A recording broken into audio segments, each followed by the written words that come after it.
Fala, família do YouTube, beleza com vocês? Bom dia, boa tarde, boa noite para quem está assistindo aí, beleza? Quero agradecer aí a presença de vocês e dar aquele like, fortalecer o canal aí, beleza, galera? Valeu aí. Pessoal, é o seguinte, eu resolvi criar esse canal aí referente à dificuldade, né, que a gente está passando no tempo de hoje, né, devido a essas pandemias, né, devido a isso tudo. Eu sei que tá difícil para todo mundo, o pessoal tá perdendo seus entes queridos, entendeu? E é muito triste para o mundo inteiro, né?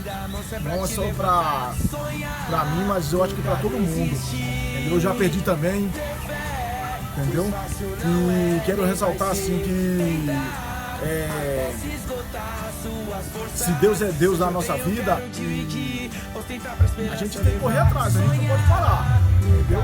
A vida tem que seguir, a gente não pode parar, entendeu? Se Deus é por nós, quem será contra nós, né? Ninguém. Então, a gente tem que seguir em frente e a luta é grande. Não podemos parar não, beleza?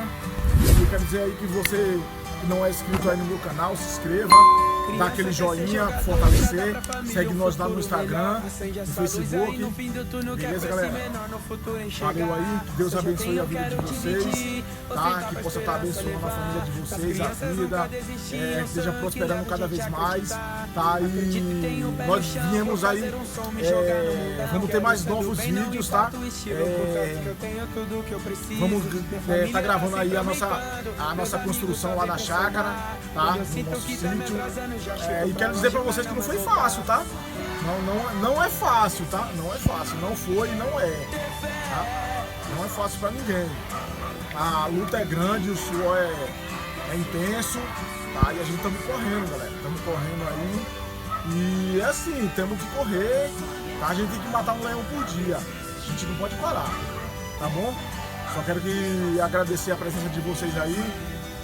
Obrigado por você estar assistindo nós, tá? Tá entrando no celular de vocês, na TV de vocês, no notebook, onde vocês estão assistindo aí. Quero agradecer a presença, que Deus abençoe a vida de vocês, tá? E que fortaleça vocês grandemente, tá bom? Esse é o recado aí. E se inscreve aí, ativa o sininho para receber novos vídeos, tá? Valeu, brigadão, fui! Deus abençoe.